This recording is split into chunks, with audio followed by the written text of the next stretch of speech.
All right, everybody. And in this interview segment, I'm here with the host of the Lockdown Red Sox podcast, Gabby. How are you doing, Gabby? I'm doing great. How are you doing today? I'm doing good. And she is the host of the Lockdown Red Sox podcast. And what other things you do with the Red Sox or Lockdown Sports Network?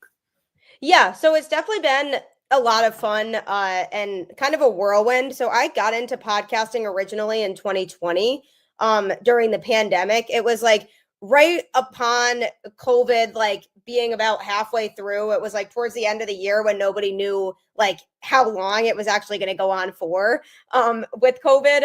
And so I had found out around that time that I was getting laid off from my job at ESPN because of they just were issuing mass layoffs because of the pandemic. And so I was kind of thinking about like, I really would still like a way to continue to talk about sports or like be involved in sports in some capacity. And I had been a guest on somebody else's podcast to talk about like what I was doing at ESPN at the time. And I was like, that was a lot of fun. So maybe I should start my own podcast and kind of see what happens. So in 2020, I started my own podcast, Boston Balling, where I talked about basically like all things going on in Boston sports. And then it led All four.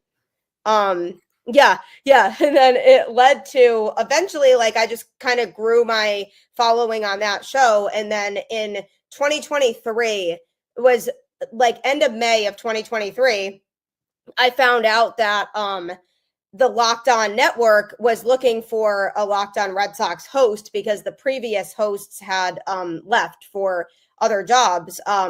And so I interviewed. They loved the fact that I had started my own podcast and I kind of understood the challenges of kind of growing your own following on a podcast. Then they hired me in June 2023.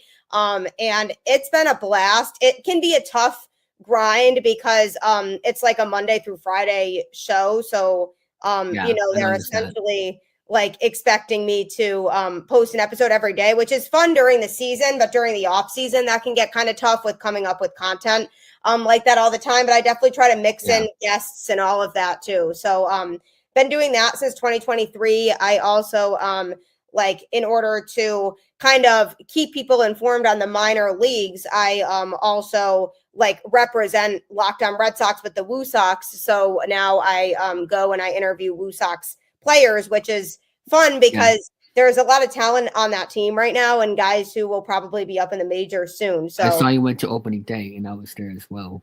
I did, yeah, Yeah. in Worcester, yeah, and it was a good vibe. It was definitely cold, colder than I think everybody Yeah. was hoping that it would be, but definitely fun all around and kind of getting a sense of some of those prospects and when they might get their opportunity in the majors. So lots of baseball all the time, but I wouldn't have it any other way because it is the best sport in the world, objectively. So definitely love doing it.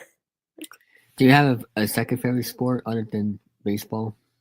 I do love basketball. I'm a diehard UConn basketball fan because I Oh, actually grew up really close to the UConn campus. So nice. growing up, my grandfather always had season tickets to UConn football and basketball games. So I Wow. kind of got really used to going to those growing up. And then when my grandfather passed, my dad took over his season tickets. And so we still have them like in the family. And that's an absolute blast too. Like those games are always super fun Hmm. to go to. So if I'm not watching the Red Sox, I'm watching UConn basketball. Yeah, I've been to I think two games there in my life. Oh, really? One, yeah, in earlier this year as well. I think it was against Providence this year. I went Oh, to. yeah. That was Which is a fun atmosphere too. It's always a fun atmosphere when they play Providence or any other Big East team, really. It's just yeah, there's nothing else like it, that type of environment. So I hope you yeah, enjoyed it. yes, indeed. Is the women's team still alive? I haven't been paying attention to much much. Yeah, they are. They won Okay, yesterday, actually. okay, So big game for them tomorrow coming up. They have a good shot this year. I'm really hoping that yeah, they can win it yeah. all this year. I think Paige Beckers deserves a championship before she's done. So I'm Yeah. really hoping that this is their year. Yeah, Quentin Clark took care of them last year, so Yeah. we'll see what Yep. happens this year. So about the Locked On Red Sox podcast, um, do you have any like media experience that allowed you to become the host? I mean, I know you worked at ESPN, but was there like any requirements for you to be the host of of the show? Yeah, that's a good question. I think definitely the fact that I had a social media background. I did a lot of social media at ESPN and also when I was in college, in terms of being able to promote content on social media and kind of keep up with different social media storylines because I'm essentially building my show and I want to make content based on what the listeners might want to hear. So I kind of have to know from Twitter, what Red Sox fans are talking about at the time and kind of be aware of that and also find creative ways to utilize social media to promote the podcast and continue to grow the following. So I would say that was a big thing that they looked for was having like a strong social media presence. And also the fact that like I had done like other on-air work like when I was in college, like I was part of like my campus TV station talking about sports and radio station talking about sports and things like that. So having the ability to talk on camera was something that they really looked for as well. So those were the two biggest things that they wanted. And they also listened to a lot of my episodes from my other podcast beforehand, just to kind of see how I articulated and kind of how I presented myself. And also, they wanted to listen to me when I had a guest and also when I didn't have a guest because I don't have a guest every time. So I need to be able to still present the content well on my own without a guest. So they were looking for how I go about those different things. So I would say those were the specific things they looked for was good on camera presence and also a good social media presence too, and being able to grow a following on social media. You said you had a lot of guests on the program. Is there like any favorite guests that you had on, and do you still talk to them to this day? Yeah, that's a great question. I think one of the guests that I've really enjoyed talking to was Tom Karen from I met Nesson. him once before. Yeah. He's super kind and just like a very personable person. And his son actually went to college near where I went to school. So we talked Oh about wow. that for a little bit, which I thought was really funny. And he just has a good way of connecting with people. And like he, how like on, his broadcast, he kind of makes it fun. Like he'll make jokes even if the team isn't playing well. Yeah. And I really like appreciate that part of his personality. And that really came through on the show when he came on. And so he's definitely somebody that I've always looked up to. And I am still in touch with him now, for sure. And I think his personality and the knowledge that he provided about the team, I really enjoyed. Yeah, he's been doing this since like for 30 years. I saw on his post like 30 years on that. That's crazy. I know. He's been there forever. Like everybody knows Tom Karen. Yeah. And he's also now currently doing stuff for me with the soccer, which is interesting. Oh, awesome. Yeah. Yeah. Yeah, it's interesting. It's interesting thinking about him doing not baseball stuff. Yeah. I mean, I've also heard he's also a big hockey guy too. So. Oh, really? Yeah, he knows hockey as well. So, you watched the Red Sox for all 162 games, I assume, right? All 162. Yeah. What if you miss a game? Do you watch it on the replay, or I know they have Red Sox in 2 or whatever it's called. Like, what if you miss a game and you can't make it to watch it? Do you have to have someone else cover the game for you, or how does that work? Right, and that does happen because obviously, I'm human. We all have, life stuff. Usually I'll record a game like if I miss it live and then I'll watch it like when I can, which will usually be like later that night or sometimes the next day. But if I know I'm going to miss a game and not going to be able to watch it that night, then when it comes to the podcast, I'll kind of center my episode that day around like other things that like aren't dependent on the game result, because I try to mix up the topics on the show so that I'm not talking about like doing like a game breakdown every single day, because that could get boring for people. So I try to mix up that content anyway. But yeah, there are times where I'm watching the game like late that same night or the next day or something. And I'm a night owl too. So like I'll stay up late and watch a game if I miss it live. But I definitely have to kind of keep up with it because it can be really difficult to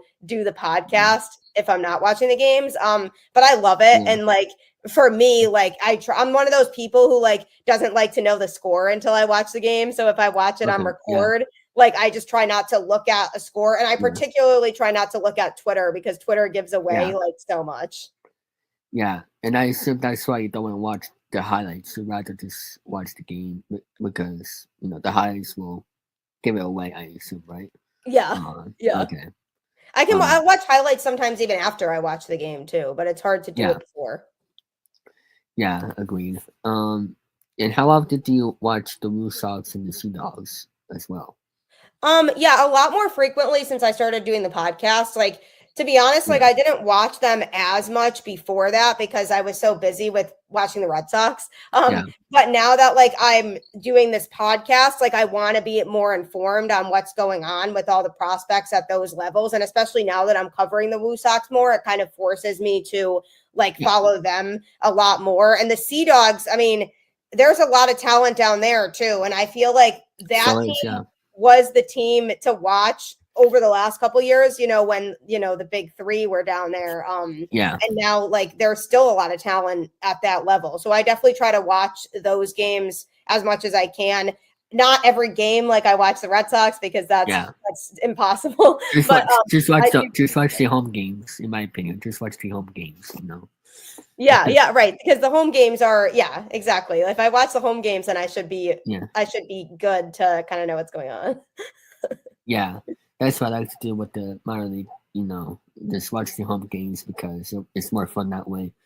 And also that's when the broadcasters just see them on TV because the TV broadcasters don't do away games except for the radio. So exactly, yeah. About the Sea Dogs, what players down there should people look up to this season? I'm sorry? For the Sea Dogs, what players down there should people look up to this season? Yeah, so there's a lot of good players actually that I wanted to highlight from down there. I think the particular thing for people to know right now about the Red Sox minor league system in general is that there is more pitching in the system than I think people might have thought, because over the last few years, I mean, let's face it, the Red Sox pitching at the major league level has not been good. That just is what it is. And they finally this offseason added to the major league team from a pitching perspective, but people were a little bit concerned about the pitching in general, even in the system. But I do want to highlight some of the system pitchers that the Red Sox do have. For example, there's a guy named Zach Bryant down there who made a couple appearances in spring training this year, who has a lot of talent. I actually interviewed him prior to doing Locked On Red Sox when I had my other podcast. And at the time, he was at the lower levels, but he's in Portland now. Has a really good slider in his arsenal, obviously a really good four-seam fastball, and he's working on developing a third pitch right now. So he's somebody who I feel like could come up and probably will get his opportunity in AAA at some point this year. I wouldn't be surprised because he's now had a lot of experience in AA, and he's a guy who I'm looking at that could be a big piece of the future for the Red Sox. So that's definitely a name to look out for. And I actually watched him play in person last year because he was in Portland last year too. And when they were playing the Hartford Yard Goats, and I live near where the Hartford Yard Goats play, which is the Colorado Rockies AA team. He made an appearance there too. And I really liked a lot of his stuff, and his slider has even come a long way since then. So definitely a good player to know. David Sandlin is another one whose name has been mentioned a lot, that I would say is a player to pay attention to in AA right now. A guy who just has a really good work ethic and just continues to improve and show that he has the ability to eventually come up to the majors. Now, one player who intrigues me that I think Red Sox fans talk about a lot is Blaze Jordan, who is in AA right now. But the problem is that he's an infielder, and the Red Sox infield feels like it's going to be very crowded for years to come now. So the question is going to be, is he somebody who continues to build up his value so that he can maybe be included in a trade for some pitching or something down the road? But he's definitely one of, I would say, the biggest stars in AA right now. If you're looking at the roster from top to bottom, he's a guy who, Red Sox fans really can be excited about, and I think works super hard and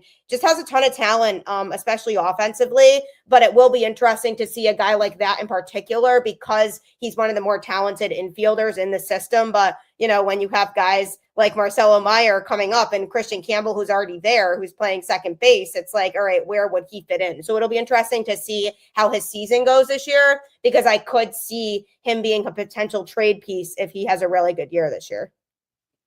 Yeah, and about Blaze Jordan, he also went a lot in his life with depression and all that stuff.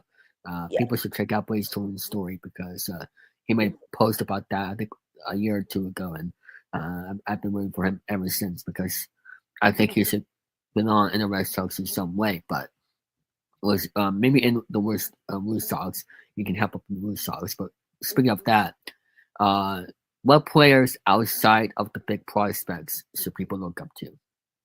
Yeah, in Worcester, you mean? Yeah.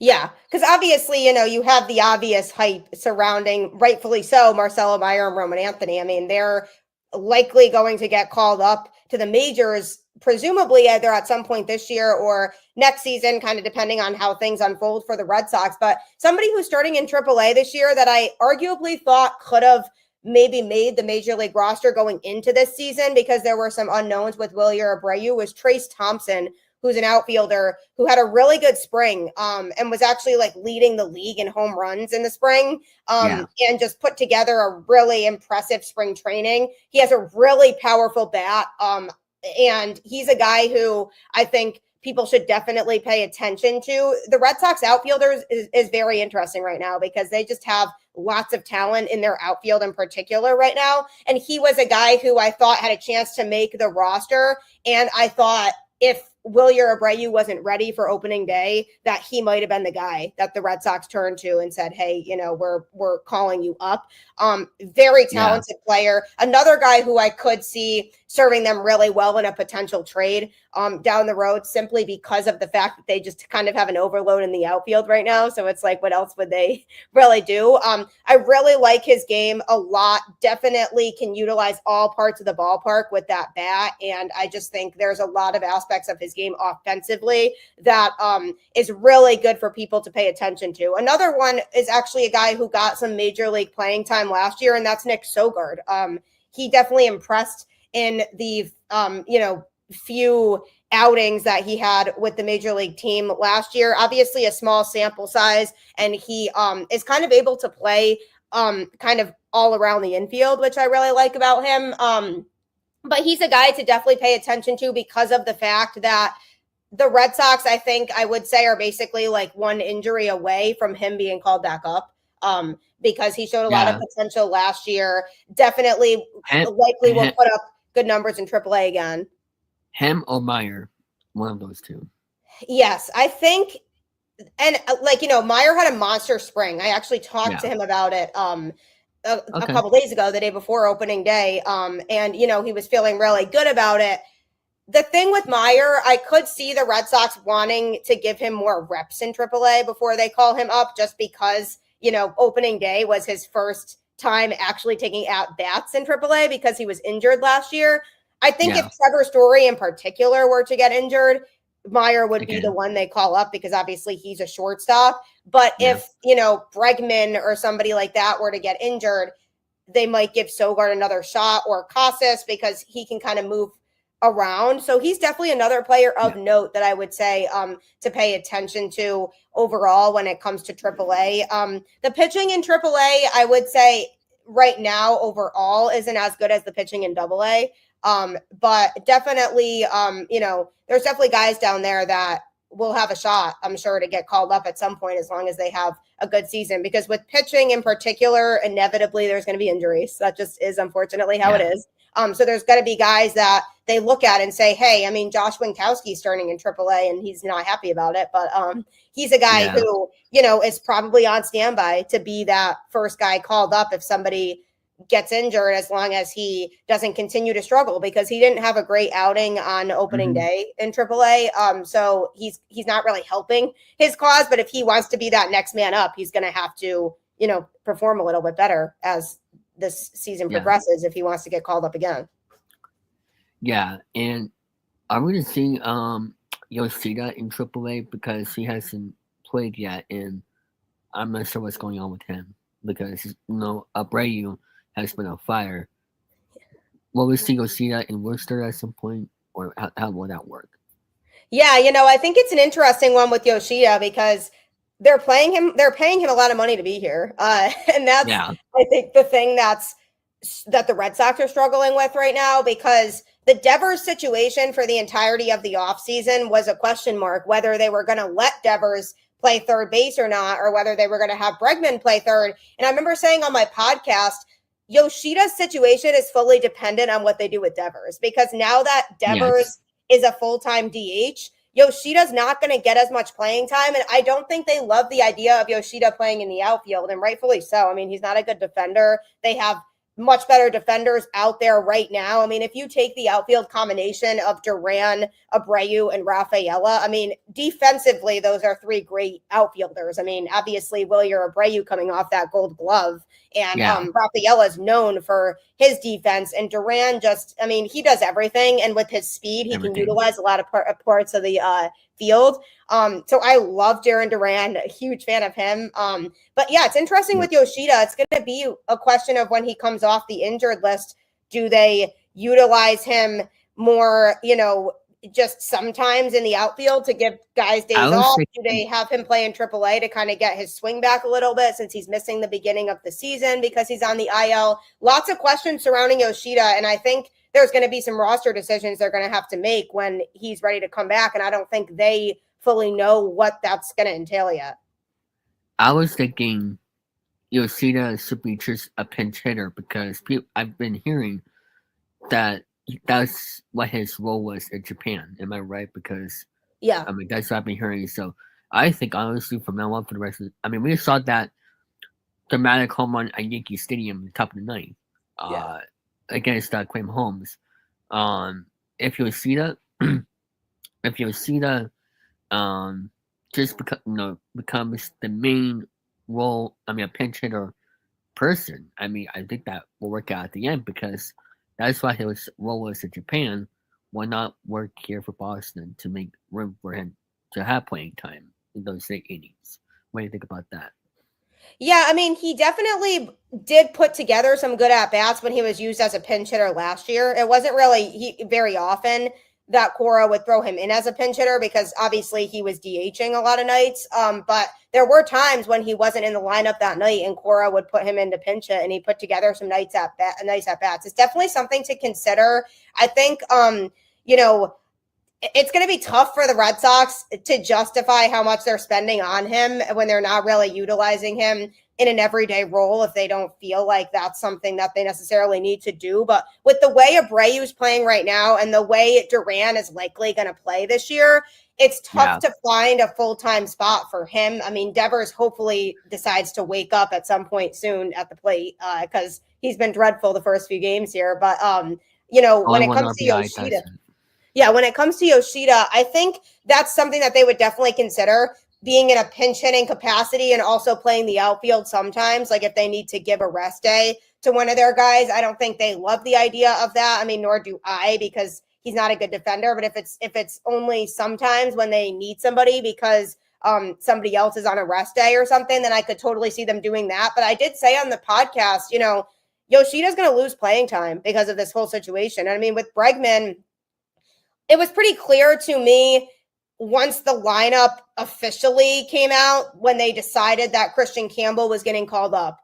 To me, that felt like they already knew in their heads early on that they were planning on having Bregman play third, and they just didn't come out and say that. And they were waiting on Devers and wanted to see, if he would get the reps. And I think they're now more The story of justified spring training.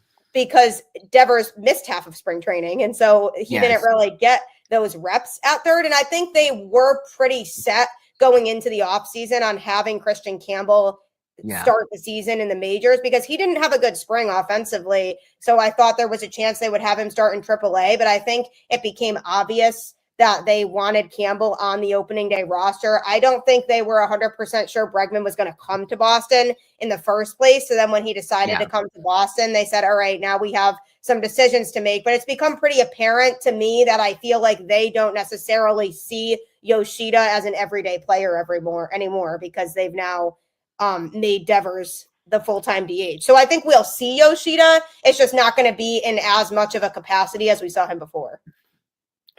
Yeah, and also about Campbell, there's been, as of last night, contract extension talks.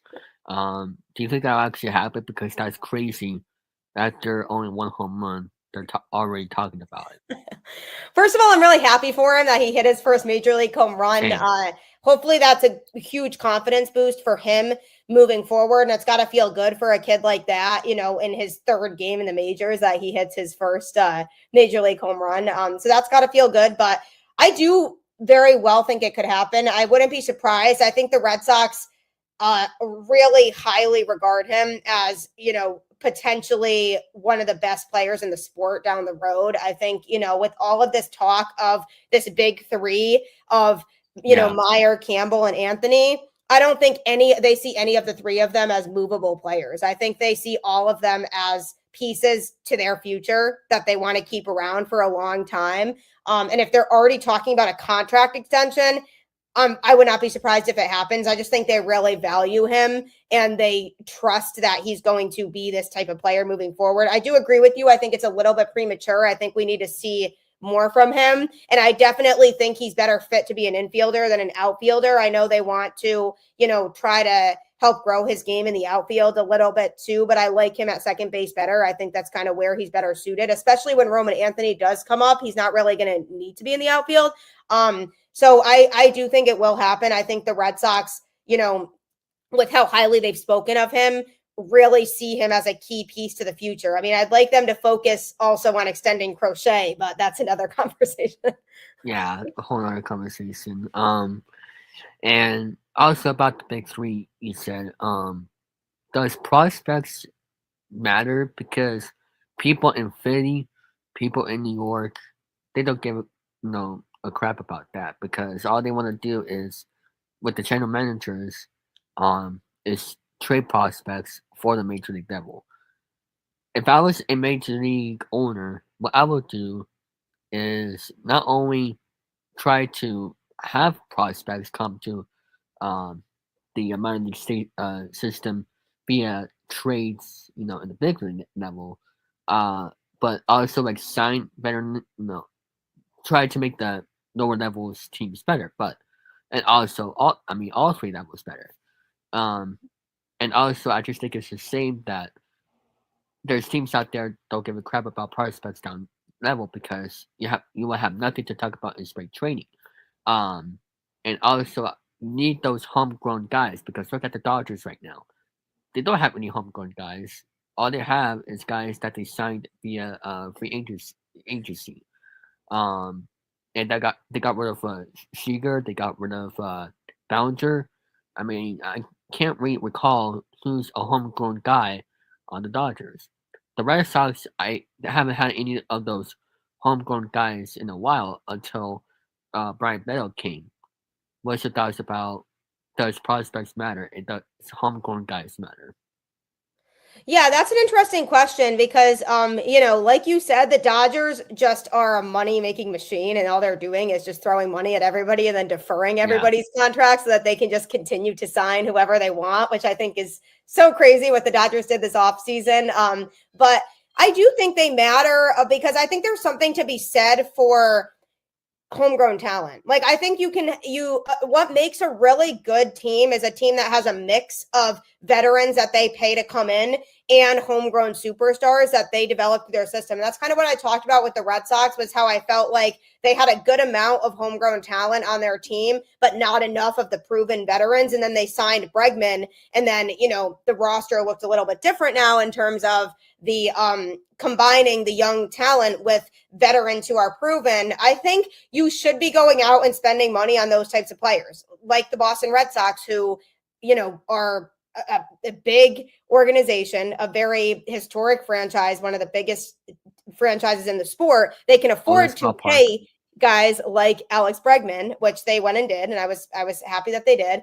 But when you have guys who are really special talents like a Christian Campbell or a Roman Anthony or Marcelo Meyer, when you have guys like that in your system, like there's something to be said for developing those guys and having them turn into guys who are going to be stars for your team. I mean, even like Devers, for example, like somebody like that, like I think like if you are building a championship team that combines your homegrown players with veteran talent, those are guys that you can retain. And I mean, I think that's the biggest thing is like the Dodgers are going to be in a tough spot, once these contracts start to come off the books because they don't really actively have as many players that they're developing in their system. And I think while the Red Sox over the last few years were emphasizing trying to develop their farm system, I think this is why, because these are guys they have an intention of keeping and around. And if they get these guys that come up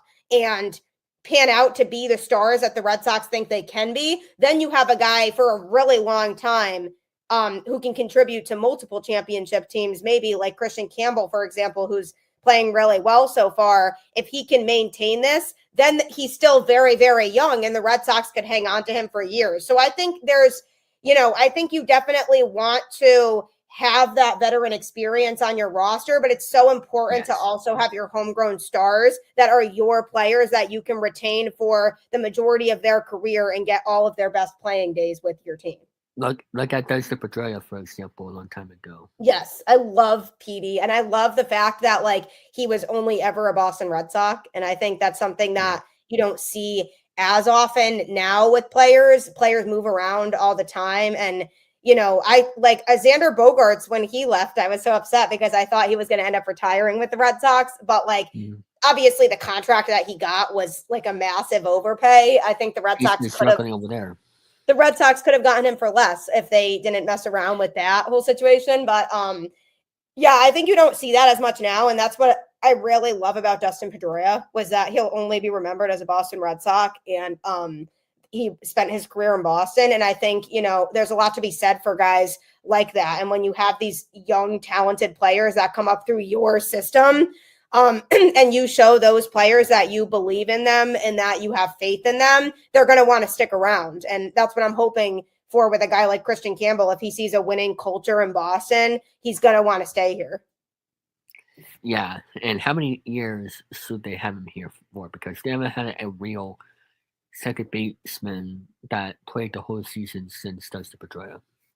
I know. And that would be dependent on what the this contract extension looks like. I could see them extending him for a very long time. Like I could see him having like a longer term contract, like not necessarily to the extent of what Devers got, but I think they definitely want to make sure that they hang on to him because like you said, it feels like they finally found a permanent second baseman now, as opposed to the last few years when they were just kind of like rotating different people to play that position. That's not really sustainable for success. But I do think he'll be here for a long time. And I think it's so important to like have some stars on your team that are homegrown, because if somebody looks at a roster and nobody's homegrown, then why would players, want to be a part of the Boston Red Sox if they're like, well, they're gonna trade me at some point, because so why should I? Like, I think like it sends a message that they believe in their own system and their own players, but they're also mixing those guys in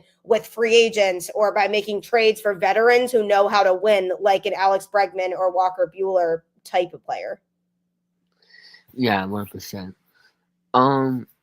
I think that would be it for talking about the Red Sox here. And what other interests do you like to do that people don't know about?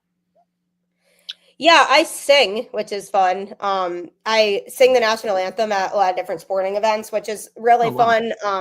I am trying to find like an adult singing group or something near me that I can join, because I definitely miss performing, because I always grew up performing. Like I always grew up being in musicals and different singing groups and stuff. And I was in an a cappella group in college, which was a ton of fun. So then I graduated and I was like, how am I going to keep music in my life. Like, I'm not performing anymore. So now I go and I audition and sing the national anthem at like different sporting events and things like that, which is like a ton of fun. So that's kind of an interest that I don't really get to talk about a lot. So not everybody knows that I enjoy doing that. But I'm like, I love it. Like, I love performing. And I think that was part of what got me into the whole, doing something that involves like being in front of people talking, because I've always gotten so used to being a performer. So that's something that I like have always really, really loved. And it's just like another passion of mine. Like, just as much as I love sports, like I also love music and I love singing.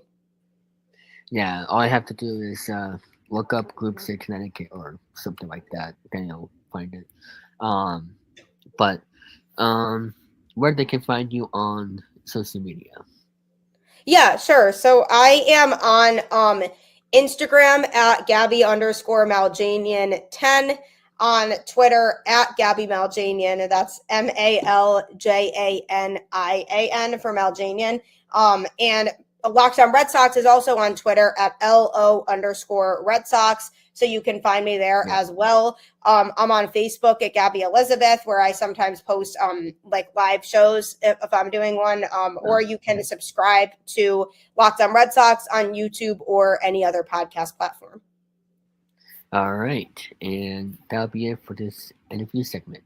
Thank you very much.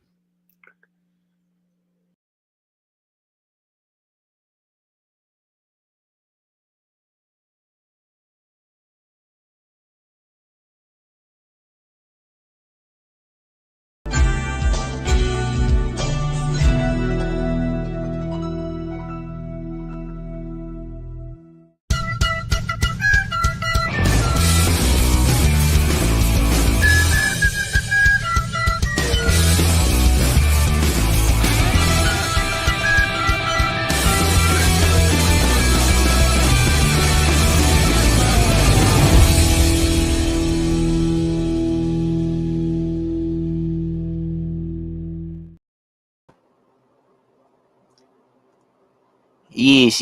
This is David St. Dennis here. We just had an A++ interview with Gabby. She was great. And I'm going to talk to my guest for tonight, the wonderful Marty Munster and Did his you ever friend Matt think Bingle. did you think you'd ever have a monster on your show? Yes. How you doing? Hello, friends. So how did you spend your weekend? Not really a whole lot going on. A little bit of editing and stuff. A friend of ours went to GalaxyCon in Richmond, Virginia this weekend, and he told us all about that. Gosh, I wish we had the photos up, man. He had an incredible time. He got to meet amazing people like Katie Lee, who was the voice of Baby Ralph on the original Muppet Babies back in the 80s. People like Bob West, the original voice of Barney. Lily Cooper, some of you may know her from Has Been Hotel. Others, like us, know her from Fraggle Rock, Back to the Rock. And just a lot of great people. Other than that, not a whole lot. Just editing and preparing for our shows coming up. So that's our weekend. How about yours? Hey, well, I went to a hockey game today. Oh, there you go. That was fun. And I don't know if I told you this. I don't like TikTok. I find it to be very annoying. I don't really use TikTok much these days. I really don't. Here's the thing. We started our thing mostly on TikTok years ago, but over time it just slowly faded away, especially what's going on with it right now. So it doesn't look like it's going to be around much longer anyway. So what's the point? Yeah, let's see. That's what we got here. Yeah, by the way, I'm not David. Danny. That was good. Good Thank impression. You. I like it. I found it a mix of David and like the original Chuck E. Cheese there. Like I got a little bit of that jazzy accent there. Oh, really? I did. Just a little bit. Yeah.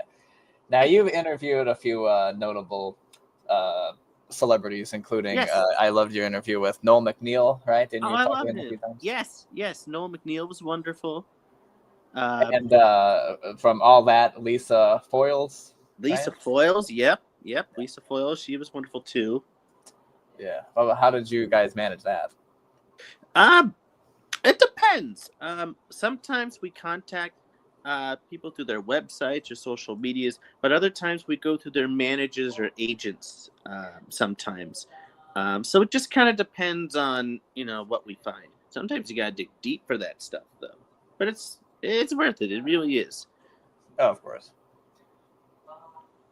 Now you've had Marty. You've been a part of Matt's shtick for about what was it, 5 years? You think?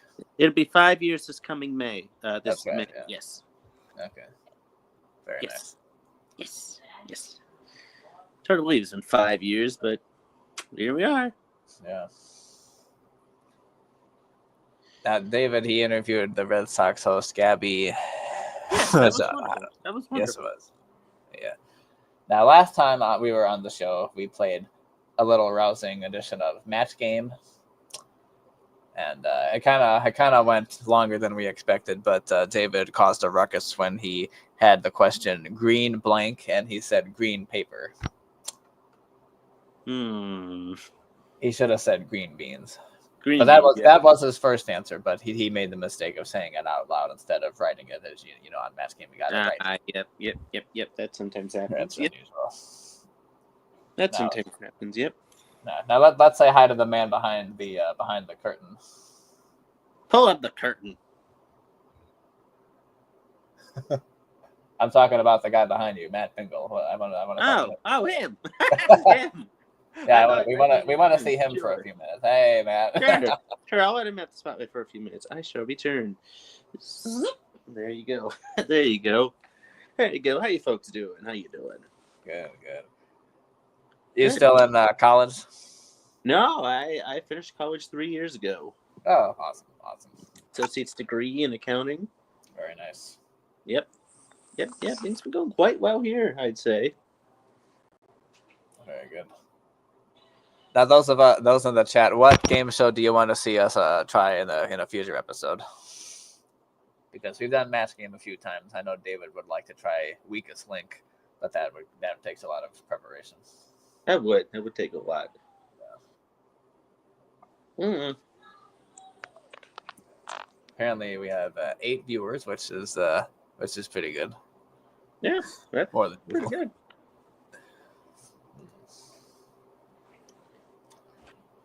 Yeah, so what's been going on with you, man? I work a lot. And are you familiar with Nick Story Archives? Yes, I am familiar. Okay. Yeah. So they did the schedule archiving of Nickelodeon. But I decided to take on a project of my own and just do the same, but for Game Show Network, right? Oh, there you go. So that's why we're working on gsnarchives.miraheezy.org, and we've had a few researchers help us out with that, and that's good. We found a few noteworthy things, but there's so much more to be done. Mm-hmm. Oh, thank God. Eric Lima, how's it going? Thank God I'm in. Gee, I was on my way in until the computer froze up on me. I had to knock back out. Yeah. Now, David is currently running late because he was stuck in traffic after his game, but he might be here later tonight in a few minutes. Might be. Yeah, Eric, you missed my David impression. Oh, yeah. Well, it was a good one. Thank you. I'll have to check it out. Back out.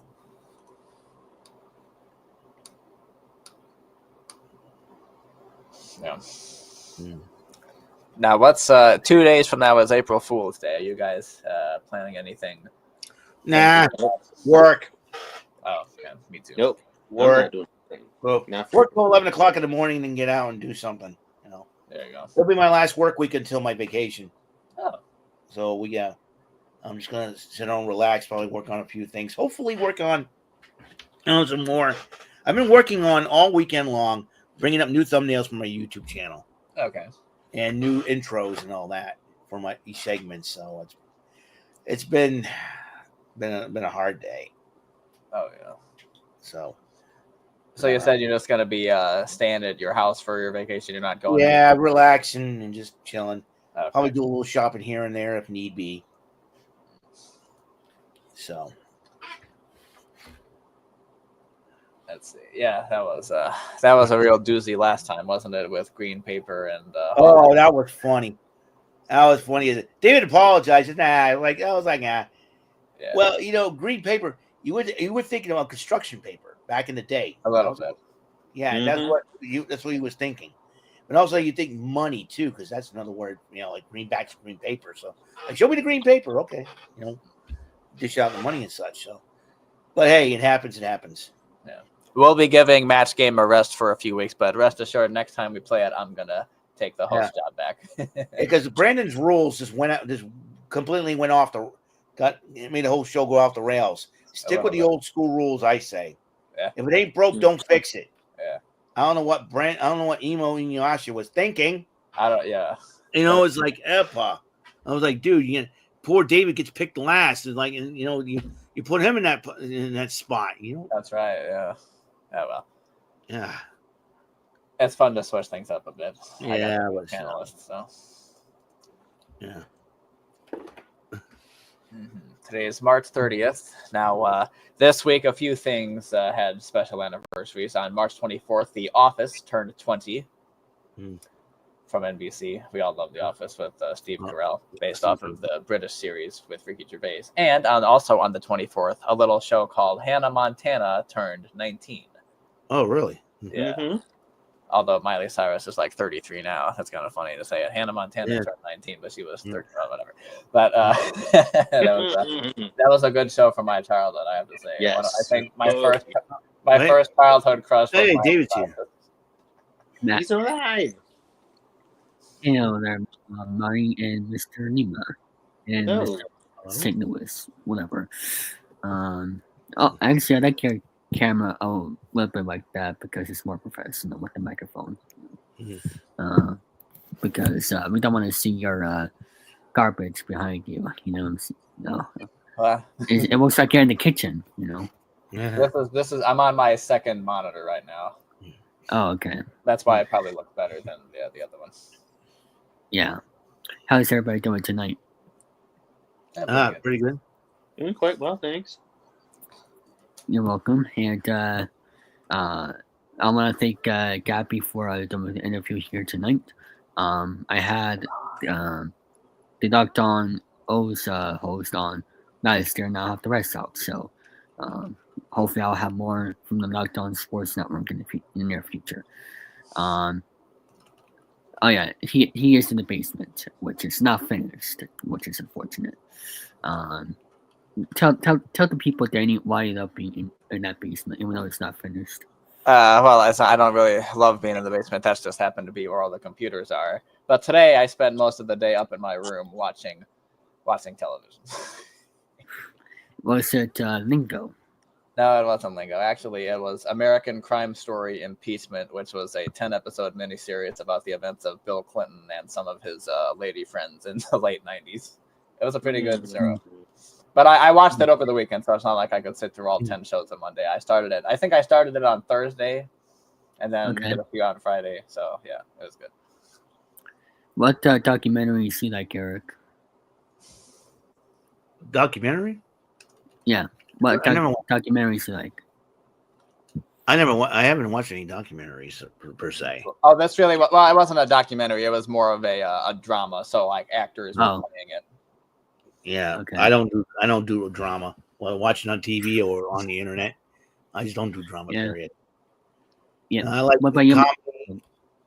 I like comedies, action comedies, and yeah, simple stuff. Yes. And simple and fun stuff. Yeah. Simple and fun stuff. Yeah. What about you, Marty? I'm not really too big on documentaries myself either. I just never. I've watched a couple, but not a whole lot. I'm not really a documentary kind of person. I'm also kind of a comedy kind of person in terms of films. Yeah. Comedy, yeah. But I'm hoping this coming Friday at my local theaters they play The Luckiest Man in America. I was just thinking about that. Mm-hmm. I am hoping they play that. Yeah, I want to go see it. I might try to go see that either this weekend or the weekend after that. Yeah. Does your theater have it, Danny? I actually haven't checked. Why don't I do that right now? I haven't checked either. Yeah, it's I for those who don't know, he figured out the board on Press It Up, but you have to see the rest for yourselves. That's what I'm gonna say. I mean, really, every game show fan and their mother over the last 40 years has known that story. I mean, Yeah, but I'll be I've heard, surprised. a few of my friends have said that this movie will probably be good. It'll probably be pretty good as long as we don't take it too seriously, because the movie, they're Yeah. always going to exaggerate some stuff and throw in some things that probably didn't happen. But Yeah. okay, it's 91 minutes and it's rated R. So Oh, that's weird. Well, we'll see. And I wonder what the host is gonna look crap like. in Boston. Dang it.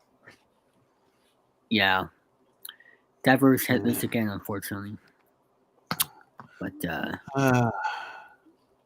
Celtics are on our only hope. Well, the Red Sox just started, so give it some Yeah. time. 162 games this season. Rafi will break out of his slump, and I'm gonna. In fact, I want to upload a video of Big BBE's Boston Ballsby. I just did it before I came on here, and it'll be uploaded very soon. What do you think of your Orioles, Marty, this year? Do you think they're going to be good? Or... I'm just hoping we win a playoff game. That's what I'm hoping. Yeah. I think we'll do quite all right this season. You know, we got Felix Bautista back. No, even though we got rid of Santander, but he didn't do too well in his Blue Jays debut. It's looking like it'll be a decent playoff run. I don't think I'm expecting a World Series this year. Well, I was expecting it in 23, but that didn't happen. But I would like for us to at least win a playoff series. That's all I would hope for this year for our Orioles. But I think it's going to be a pretty good season. Mm-hmm. What Bregman curse? There's no Bregman curse, Jesse. No. No curses. There's no more curses after 2004. No more curses. No, after 2004, none. I don't care about the Bregman curse, whatever that is.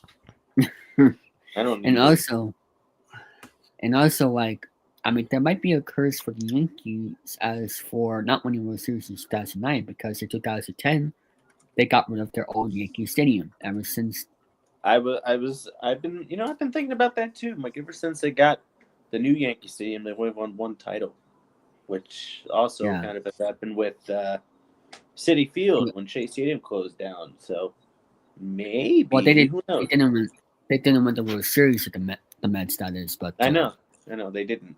But I'm just saying that might be a curse too. So who knows? Yeah, we'll see. Danny, have you ever been to the old Busch Stadium? When was it? Or when did it become the new Busch Stadium? Because there's a chance that I was. I think the first time I went to Busch Stadium was in 2005 or 2006. I vividly remember me, my parents, and one of my cousins. We went to a game. Let me see. April 10th, 2006. 06. Oh. So maybe not. I don't know. Yeah. April 6th, 2000 and April 10th, 2006. Hey, Jace, how you doing? So we'll see. And when did? Let me see. The new MLB stadiums. Hi, Jason. I've missed you. Let me see. The new MLB stadiums of the 21st century. Let's take a look, shall we?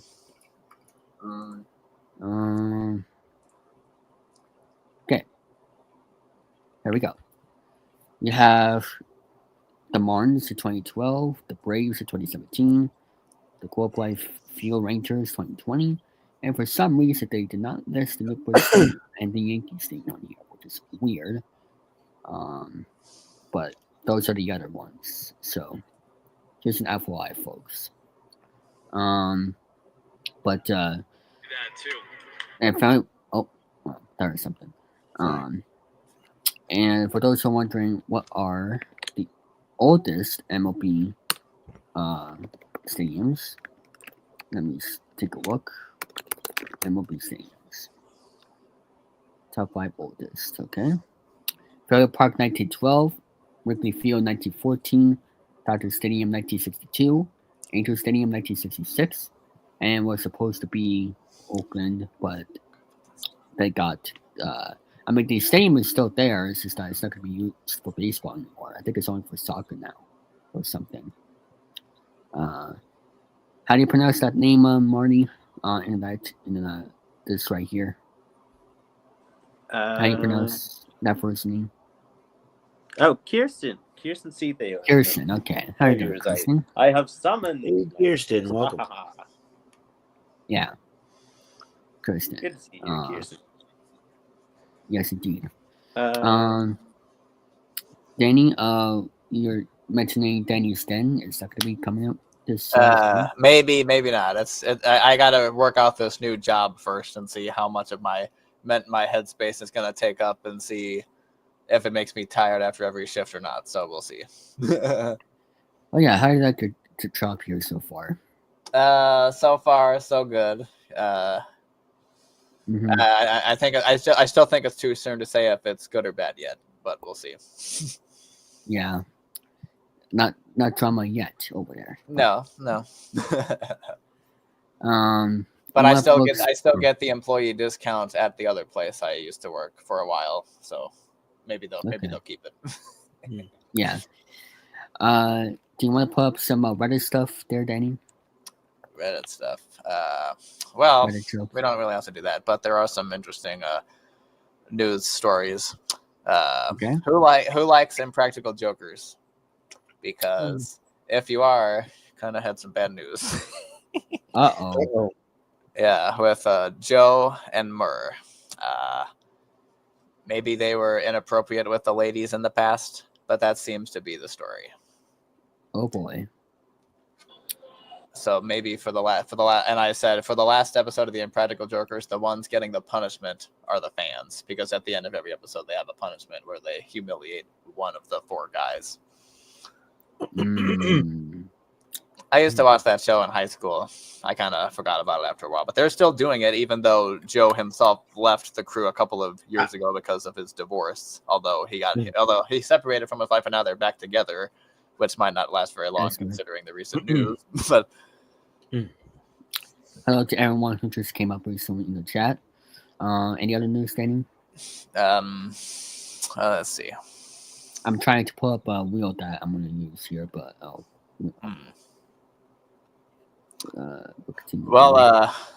that happened, but Drake and Josh had another reunion this week because Drake appeared on Josh Peck's Good Guys podcast. It's the first time those two have been together in a few years, and I believe it's the first time they've been together since that docu-series was released last year, Quiet on Set. So, but it was nice to see them together again and friendly and everything. Because for those, I don't know if you remember this, David. Marty probably does. But back in 2017, 18, Josh got married, and he didn't invite Drake. He didn't invite Drake, and Drake went all apeshit about it on Twitter. Wow. I do remember that. That totally slipped my mind till now. Wow. Yeah, and Josh was like, "Bro, why'd you do that?" And Drake was like, "I'm sorry, I didn't know it would get that much attention." Because Josh is trying to get married, and everyone's talking about how, oh, Josh, your old co-star is making fun of you on Twitter because you don't invite him to your wedding. Oh my god. I mean, I don't know what happened. Maybe they weren't friends and now they are. Who really knows at this point? But it's nice to see that they can at least pretend to be friendly to the public, because Drake was just on Josh's podcast. Yeah. It sounds like college. It reminds me of college drama, sort of. I don't know about that. But... I mean, people get married to college, Yeah, well, this was way after college. That Josh was in his 30s when this happened. I'm pretty sure. Yes. Yeah, and both of those guys are going to be 40 next year. Can you believe that? 40 years old. Yeah, we're getting old. I'm getting old. Yeah. I mean, isn't it? I mean, that's the circle of life. That's the that's how if you were 20 years ago, then you're going to be 40 20 years later. It's just sometimes it doesn't work out, or sometimes it's hard to imagine. I mean, wait, there's Danny. As much as I remember Drake and Josh, I wouldn't really want to talk about Dan Schneider. Yeah, I think his name has been out of everyone's life since that docuseries was released, and hopefully Yeah. it stays that way. Yeah. But I mean, as for people getting older, I mean, that's just the way life goes. And yeah, well, it makes me No. feel old because the Drake and Josh show was it turned 21 this year. Yeah, that's making me feel old too. Yeah. yeah, 21 years. Sorry, I have a bad cough right now. Oh, that's all right. But so I may not be here for the rest of the show because of my cough. But the Four. The Floor, the new game show the new on game Fox, show. hosted I've heard by of it. Rob Lowe. Yeah, I've seen a few parts of it. I need to sit down and watch the full episode, but I like what I've seen of it. It's an interesting concept. Yeah. There's also a game show called The Wall. Oh, the Wall, that's been on for years. That's been on since 2017. Yeah, it's been on for quite a while. I have not seen that in a few years. Yeah. I wonder if it's on stream. I think so. Right. If you have Peacock, Probably. you can watch The Wall. Peacock, yeah. I believe. Did anybody heard that survivor story about that person that had autism? Man, let me tell you something about that. My dad and my mom were watching that Wednesday night, and it made even my dad cry. You know, Wow. As somebody with high functioning autism myself, it just feels amazing to be represented like that. It's amazing. We've been watching Survivor. Well, my parents have pretty much since the beginning. I've been watching it probably since I was 6, but Probably just to like be almost represented 10 in that years. way is just amazing. It really is. It got me emotional. Got my mom and dad emotional too. Even the host, Jeff. Even Excuse Jeff me. cried. Yeah. Yeah, he got emotional too. Everybody did. Yeah, everybody. It was probably the most special moment in Survivor history of all time. Certainly up That there. is 2 decades. Or 3 decades, whenever it first started. It's been on for about 25 years, I want to say. 5 years. Yeah, I was almost there. Yeah. I'm 3 months older than that show, so that doesn't tell you anything. Then. Yeah. And I want to give a huge shout out to her, and thanks for very much doing that. And Yes, absolutely. and I hope that she has, something to do with Survivor in the future, whatever that role may be. There was people were in the comments were saying that they should air the episode again, and I agreed with that one. But we'll see how it goes. I haven't watched Survivor since like 2017 because this is how it's just like you have to be there every single week to catch up, and it's very time consuming.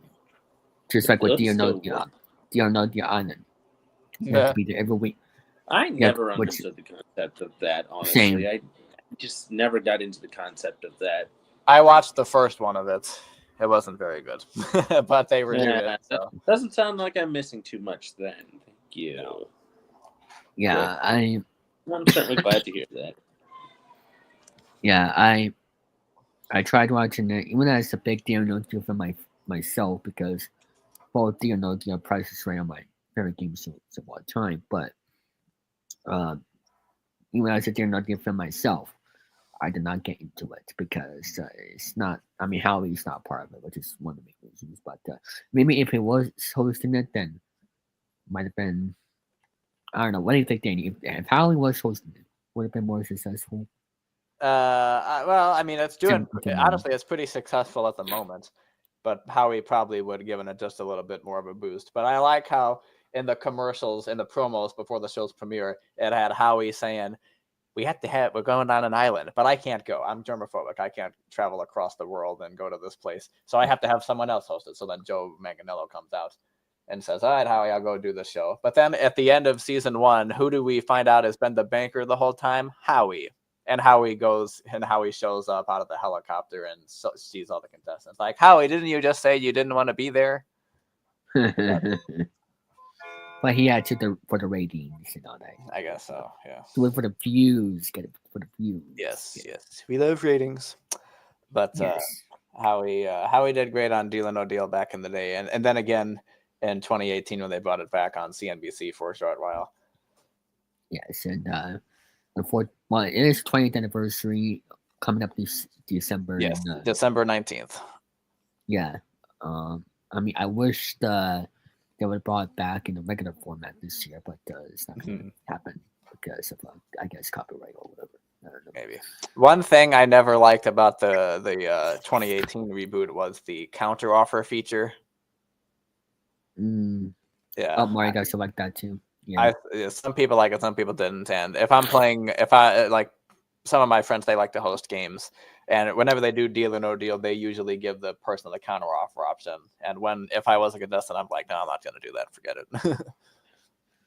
Nope.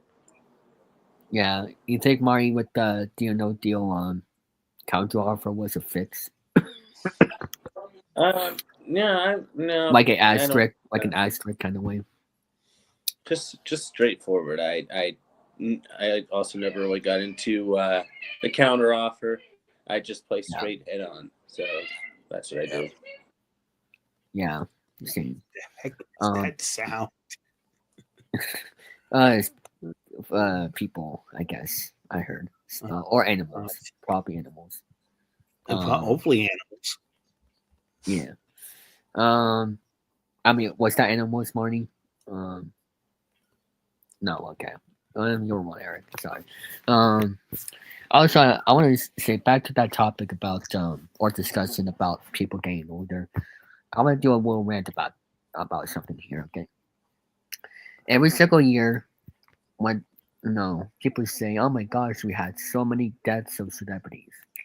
It's been like this since the beginning of the 20th century. Okay. More than that. More than that. I mean, people nowadays are saying, "Oh, with a bunch of these celebrity deaths is making it a bad year." You're supposed to focus on yourself, of what you want to accomplish this year, unless COVID ruins it or whatever.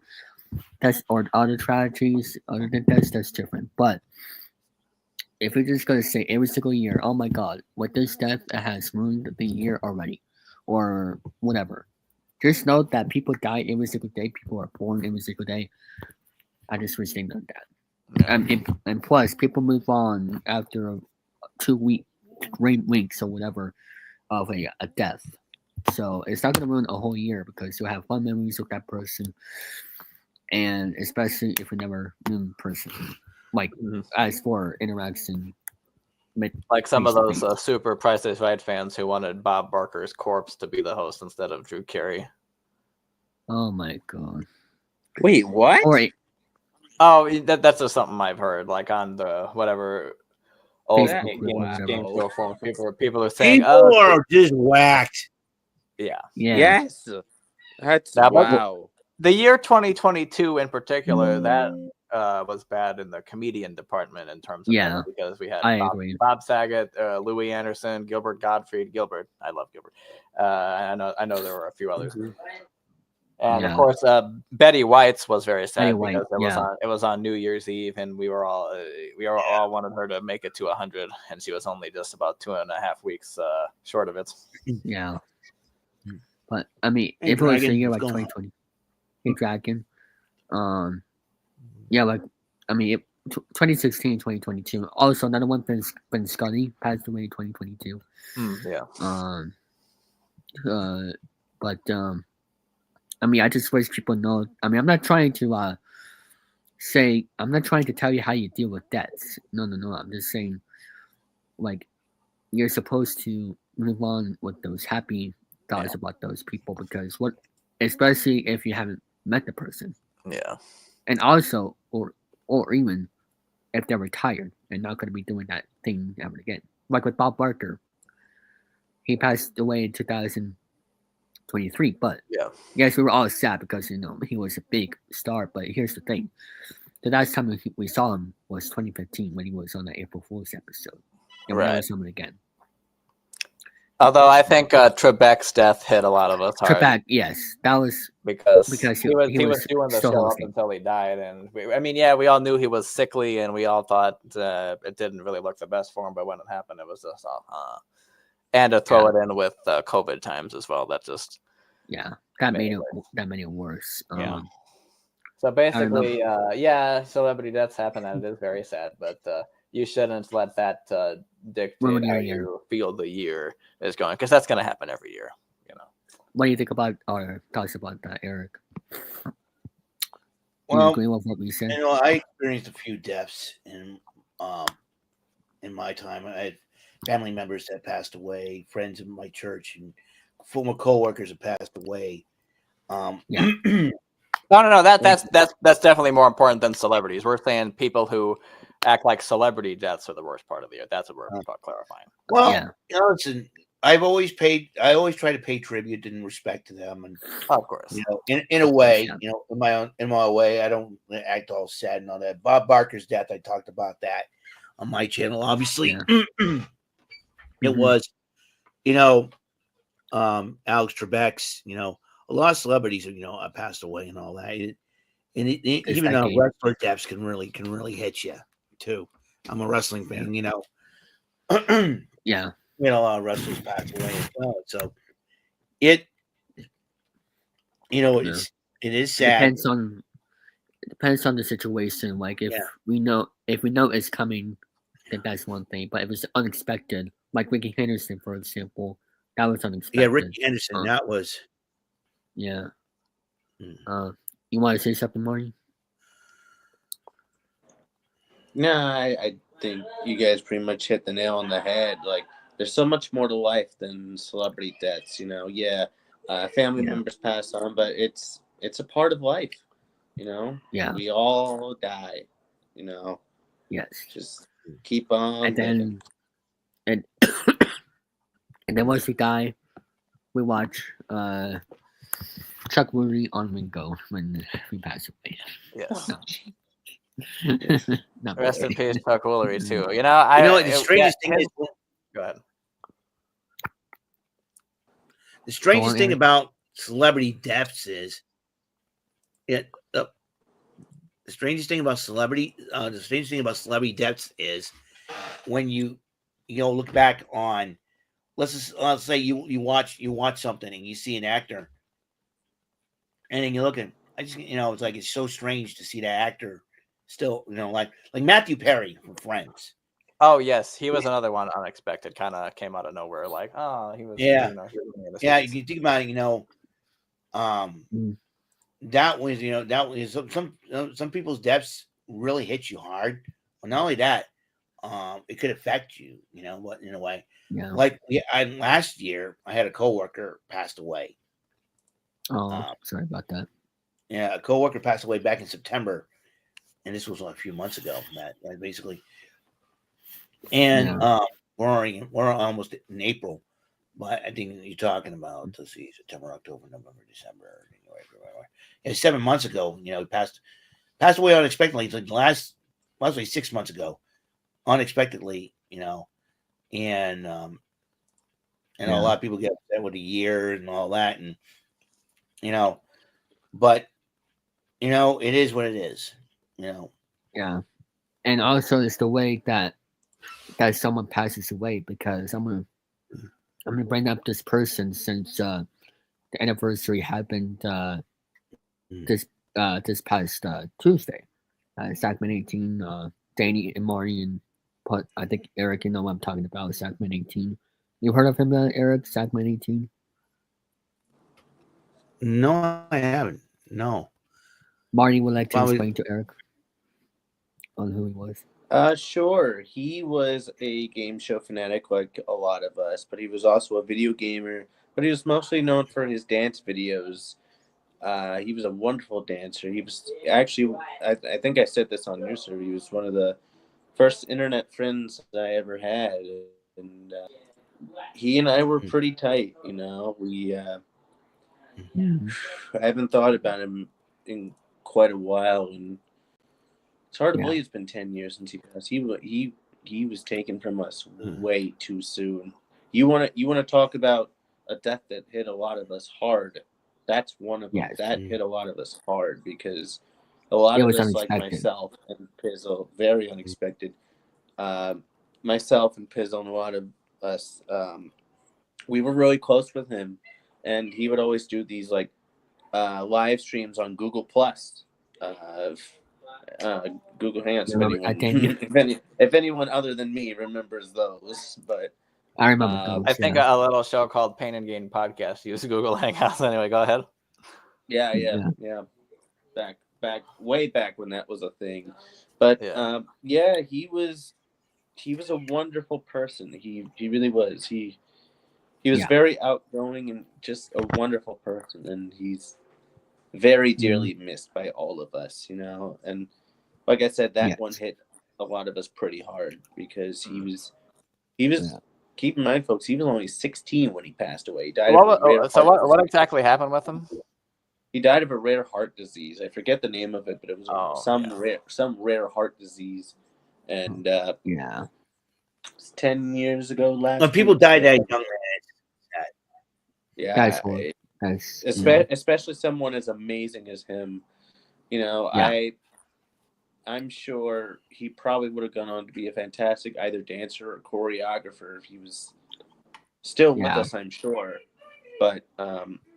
yeah, as I said, you want to talk about a death that hit a lot of us hard.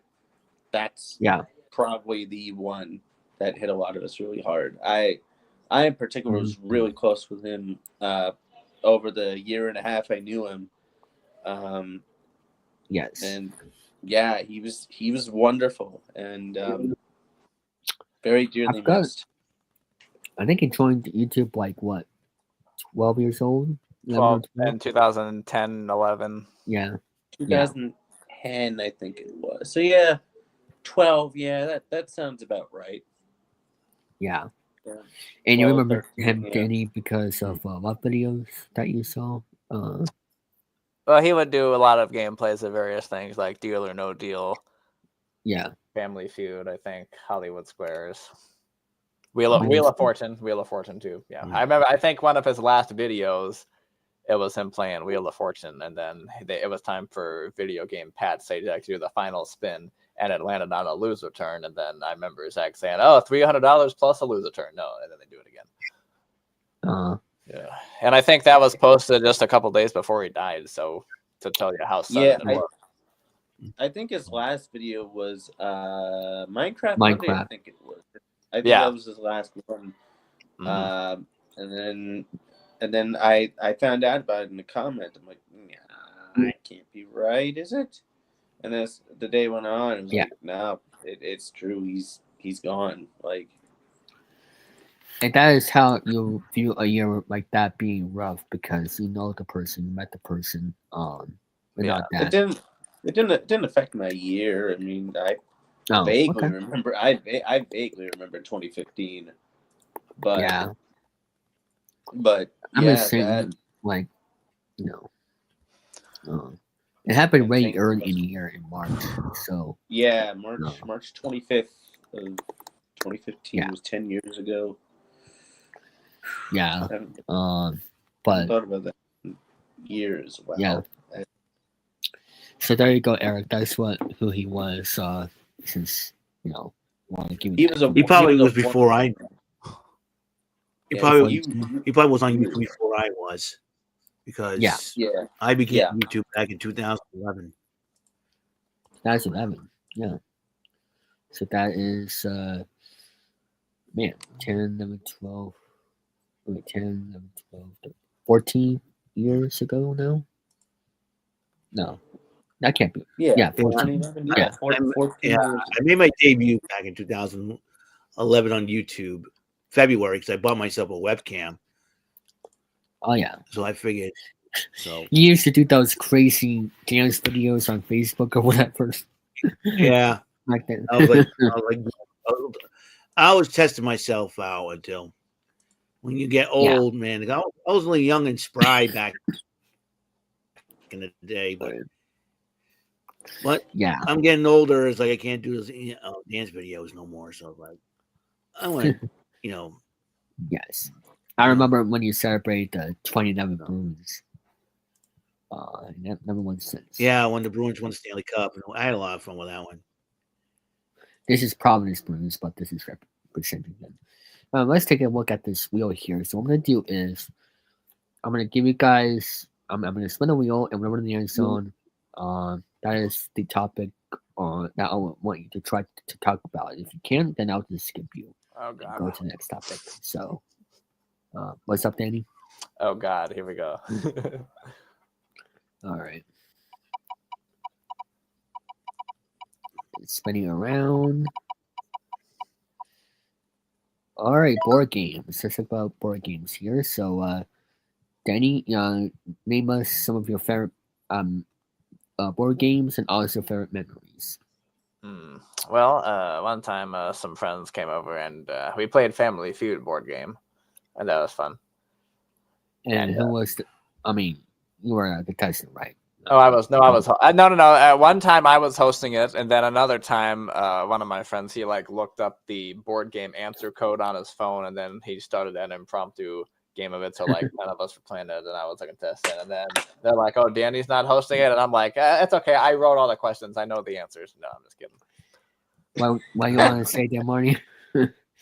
Is that what you did back then? It's interesting. I have this version of Monopoly called Baltimore in a Box. It's a local version. I haven't played it in years, but some friends and I we used to play Sorry quite a bit. And my friend would always try to cheat. That's a great game. Yeah. Also, Cards Against Humanity.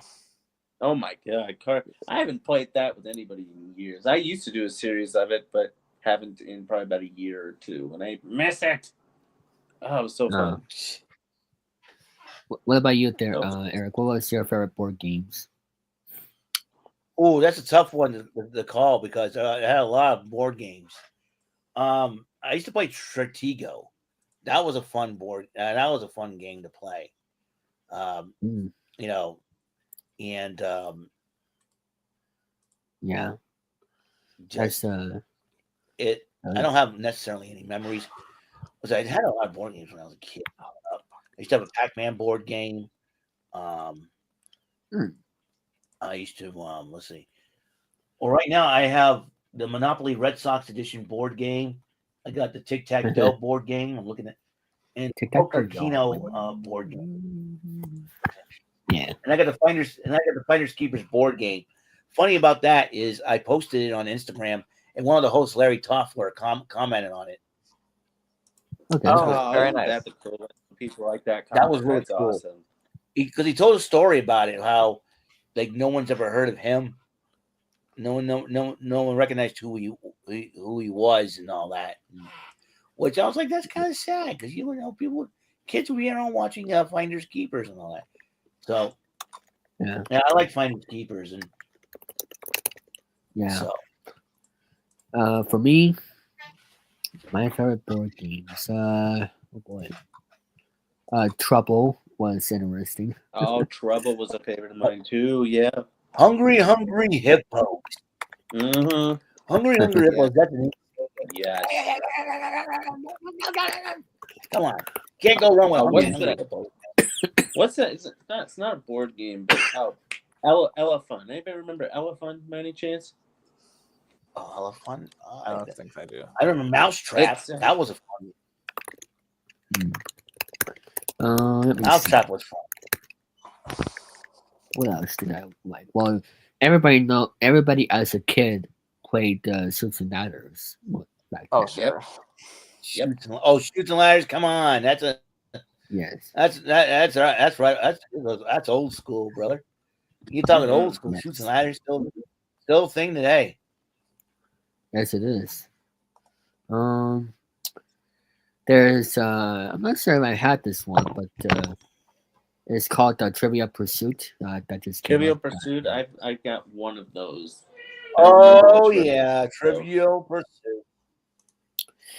But my other favorite games that I played was Sequence. Oh yeah, Sequence. I vaguely remember that. Yeah, and everybody as a kid played Candyland as well. Candyland, yep. Candyland, yep, Candyland. Yes. Of course, there's Guess Who. Yep. Guess Who, yep. Guess Who, yeah. So a lot of classic board games that maybe I don't know how that work out doing it on a live stream here because depending on how many people and also I might need some camera equipment. What the is that a board game there, Triple Nickel?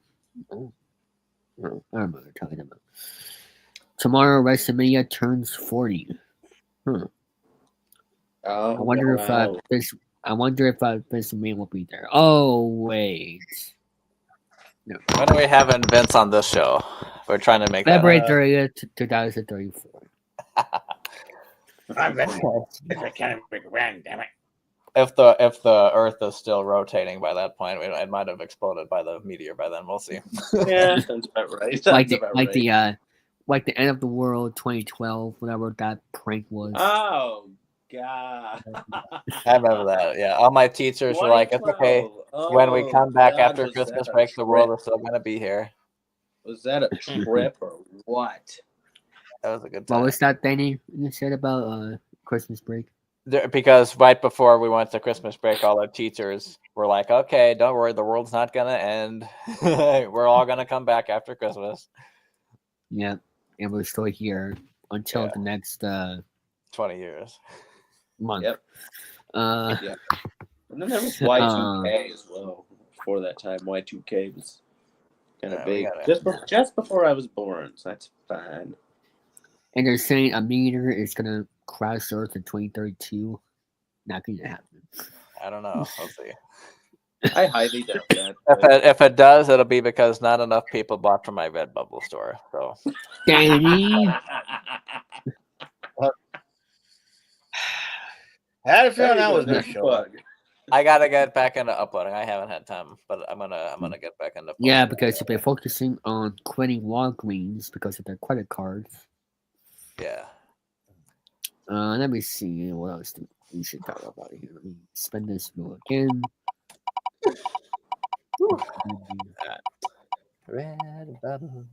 Brands, okay. Danny, do you have some brands that you want to talk about, like with the food or whatever? Well, let's see. We like there's a local pizza joint from St. Louis that I really like. It's called Emo's. Has anyone heard of that? No. Okay, yeah, I guess it's only in Missouri. But no, it's a good place. Although some people really like it, some people dislike it, but it's always been one of my favorite pizza places. Yeah. I think even Jimmy Kimmel said he didn't like it because he was talking with somebody, and he said, "Have you heard of this Emo's pizza? It's not so good." What about you, Mari? I'm trying to think of local places. I know we've got one called Three Bears out here that's pretty good. We have an Italian place that's been around here for 30 years called Olive Grove. My family and I go there every Easter, but it used to be a nightclub before it changed into a restaurant. So, but yeah, we've gone there every Easter since 2001. What? Nothing. And of course, we got like Bonefish out here. Bonefish Grill's really good. There's one place I'm trying to remember the name of it. Just went there recently, and they've got really, really good like Italian food and stuff. I can't remember the name of it though. Yes, I like Papa John's. Papa John's. Or even better, Pizza Hut. Oh, are you kidding? I love Pizza Hut, man. Pizza Hut's so good. You hear that, Garrett Bear? I haven't heard it. I haven't had Pizza Hut in a while. I need to. How about Domino's? Does anyone like Domino's? I haven't had Domino's in a while. Domino's. Oh, I just tried their stuffed crust pizza. I tried stuffed crust from Pizza Hut, I believe, but they have stuffed crust pizza, and that's the first time having stuffed crust linguiça pizza, and it was good, man. It was good. There you go. This is one of my favorite ice. I'm sorry. It's not football season, Danny. I'm sorry. That was just an impulse. Forgive me. Go ahead. This is one of my favorite ice cream brands. Ever heard of this? Breyer's all natural ice cream. Oh, Breyer's, yeah. Yeah, Breyer's out here. Breyer's, yeah. One of my favorites. And and everybody knows this type of brand. If you love pancakes, Aunt Jemima. yes. And yeah, they said they're bringing it back. There's some reports I've saying heard about that. Yeah, Yeah, they're bringing back Aunt Jemima. because for some reason it got sorry canceled back in 2020 because everything going on Oh in Lord! spies. But Don't even get me started with cancel that. culture. You folks want some in the very first episode of Cancel Family culture, Guy. woke culture. Can't stand. It's time for Yeah. the rise of retro culture, man. Oh Time yeah, for the there's been young a generation to rise. learn what we learned. In the first episode Mhm. of Family Guy, there's a bit where Peter's like, "Oh yeah, that neighborhood's really bad," and then there's a woman outside their window saying, "You folks want them pancakes?" And then Peter says, "No, thank you." And then he says, "You see, that's the worst we got is Jemima's witnesses." All right, that's funny. Yeah. Okay, I'm gonna do one more here, and let's see where it is on. There are TV shows. Okay. I'm gonna take this. I'm gonna go first this time. Seinfeld, The Office, what? And, let me see what others. There was The House Curb. of Cards. House of Cards I used to check out one time ago. Curb Your Enthusiasm. No, sorry. Uh, Well, that's for you, Danny, but not for me. What other favorite TV shows? for me, Yeah. 2.5 Men. Everybody Loves Raymond. The Office, of course, both the UK and the one from the United States. Then Okay. some more. What about you, Marty? Favorite TV shows? Favorite TV shows. Everybody Loves Raymond is a favorite of mine. Golden Girls is an absolute favorite. Love Yes, me Golden too. Girls. If I want to go puppet side, which sounds biased, Fraggle Rock's always been my favorite. Any other shows? Oh God, there's so many. Married with Children. I completely forgot about Married with Children. That's a Yes. fun show too. I used to. I loved watching that show in high school too. Yeah, Okay. so did I. Good times, good times. What about you, Eric? Favorite TV shows? Let's see. TV shows. Growing up, like you said, I know current turns. We'll talk about regular TV shows. Fresh Prince of Bel-Air, one of my favorites. Back in the 90s. One of my favorite episodes on that was William Shatner's appearance on there, which was hilarious. I have a lot of TV shows on DVD. I have Batman, the old school Batman from the 60s with Adam West and Burt Ward. I have Walker, Texas Ranger. I got Family Matters, The 18, Knight Rider, Welcome Back, Kotter, Sanford and Son, The Monkees. Oh, Sanford and Son's too. Sanford and Son. When you get Fred and Esther in the same room, it's always a great roast off between those two. And then you watch Martin and Pam go at it. Reminds me a lot of that. Mm-hmm. Yeah. So So good combination, of course. Lois and Clark, the all new Adventures of Superman. That's cool. The show to put Terry Hatcher on the map. Whoa. That's all I gotta say. Terry Hatcher. She was in a couple of Seinfelds too. They're real and they're spectacular. Yes. What else? I have Saved by the Bell on DVD. I have Night Court on DVD. God rest the soul of the Monarchy Post, Harry Anderson and Richard Mole. Wow. Very cool. And Charles Robinson. Nice. That's like most of the cast right there that passed away. I think the only one left alive from that original cast is I think it would be John Larroquette. And he's still doing the thing. He's doing the new version of it, isn't Yeah, he? he's doing the new version of it.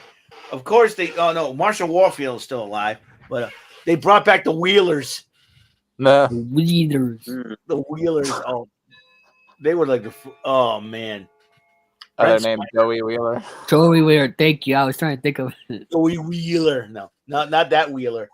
Trust me. Yeah, If you that watch the gives old me a school flashback. Night Court, it was the old school. Oh, it was the funny. They were the funniest. They always make an appearance on there. It was the other TV show I watch. Obviously, I grew up watching Power Rangers, and I got the Super Sentai on DVD. I'll go Power Rangers. When are we having him on? Maury, have you ever met any YouTubers in person of my YouTube? That you Not YouTubers in person. I have met some celebrities in person. okay, where are they? I've met Josh De La Cruz, host of Blues Clues and You. Met him. Wow. I met him last year. He's a super awesome guy. Donovan Patton, who was Joe on Blues Clues, met him too last year. Oh God, who else? Steve. I got a few more. It could go after Marty's with this. Yeah. You went off to another subject, David. That's your problem. Yeah. Well, I didn't know you had more TV shows to watch. Yes, I do. Anyway, I'll just say these last two names: Angela C. Santamero, who was one of the co-creators of Blues Clues, and Tracy Pace Johnson, who co-created it and was the voice of Blue. All you met them all in person. Was that at a convention? I guess GalaxyCon Richmond last year. Yeah. Very nice.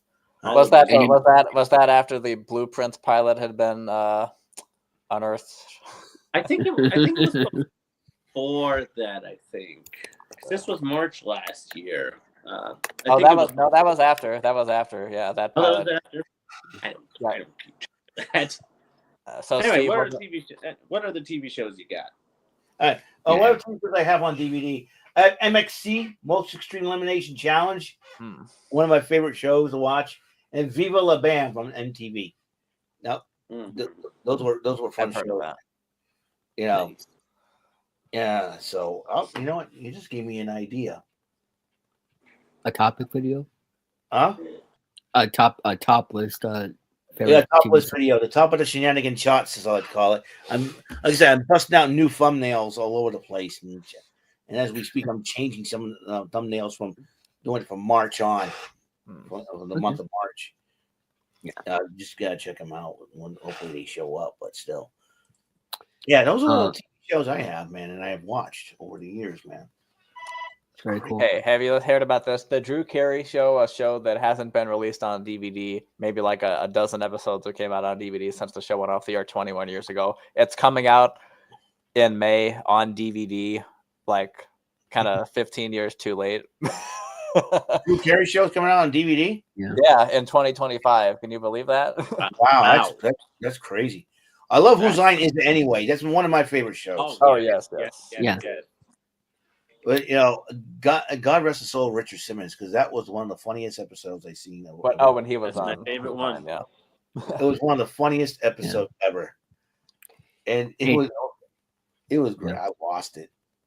So those are the audience too, and just leave it the Colin Mockery and Ryan Stiles made that show. Absolutely, because those two know comedy, Yeah. And then when you watch the Drew Carey show, you say, my friend David met that guy. No, that's right. Oh, that's right. You did meet Drew Carey. Yeah, you did. Yeah. Oh man. Yeah. I just can't believe he gave you $1,000. I know you. It wasn't. Was that wheel heavy when you tried to spin it? I don't remember. It was. I mean, I didn't go all the way to the top. I was at the bottom. So. Because that's the thing is, if you grabbed it more, you would have spun it more. You would have given. I'm just glad the audience didn't boo you. I would have felt bad. Right. Because the fact of the matter is, back in the day, if you don't spin it, if the contestant don't spin it, Bob will probably encourage people to boo him. Like that's not a powerful spin. But I can understand. Listen, you're small and that wheel is huge, so Yeah. And it was really tough. But you did your best trying to spin that sucker, and but Drew was nice enough to put it down for you for $1,000. So I thought it was really cool. Yeah, really nice of him to do so. So I thought it was classy of him. But yeah, that was crazy, man. Yeah, indeed. One most special events that I've ever been part of course. And It was really cool. maybe I'll hopefully I'll go to LA again once it's more safer to go back. Of course, I think it's They should have a game show museum. We have a video game museum. We need a game show museum. Yeah. Well, they're working on that to be in Rochester, New York. The what is it, the Museum of Play, I think. Yeah. It would be great to I've have, heard of that. because I'm hoping they like put out the bonus rounds of Joker's Wild and Bullseye. Like, I would go visit New York just to play those. I'd be like, Yeah. I'd be staring at the game Bullseye game board all day. All right, timing. Lightning comes up, I'll probably jump off the Bullseye. What the heck was that? When is that going to come out, Danny? Well, the museum is there now, but I think they're still working on getting the game show centric stuff there. Let me look it up here. Okay. Yeah, before that. I know, like another TV show that I like watching is Jackass. excuse me, the Strong National Museum of Play in Rochester, New York. Okay. They haven't gotten all the game show stuff there yet, but the place itself is open, and it's an interesting place to go. And I believe they're getting Bob Bowden and Randy West to donate a lot of their props and whatnot over there. Okay. So, anyways, yeah, another TV show that I like watching was Jackass. That was a little fun to watch. That's top 10 favorite Jackass stunts to see. Yeah. And Johnny sorry. Johnny Knoxville show. Folks, I'm gonna head out because I need to rest my voice, but I'll have Danny take over here until 10 o'clock because I have a bad cough right now, so I'm gonna rest my voice. Get your rest, David. You get your rest. Yeah. You get your rest. So Danny, continue talking with Eric and Marty here. I'll behave. All right. Okay.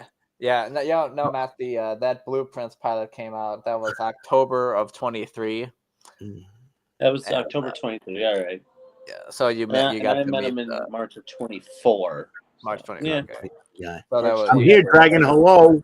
So you got to meet Joe and Donovan. Joe, Donovan Patton, Josh J. the Cruz, Angela C. Santamero, and Tracy Page Johnson. By the way, huge congrats to them on their Emmy win, by the way. Well deserved. Oh, yes. Tori Benson, hello. How you doing? Tori. One of my longtime fans. How you doing, Tori?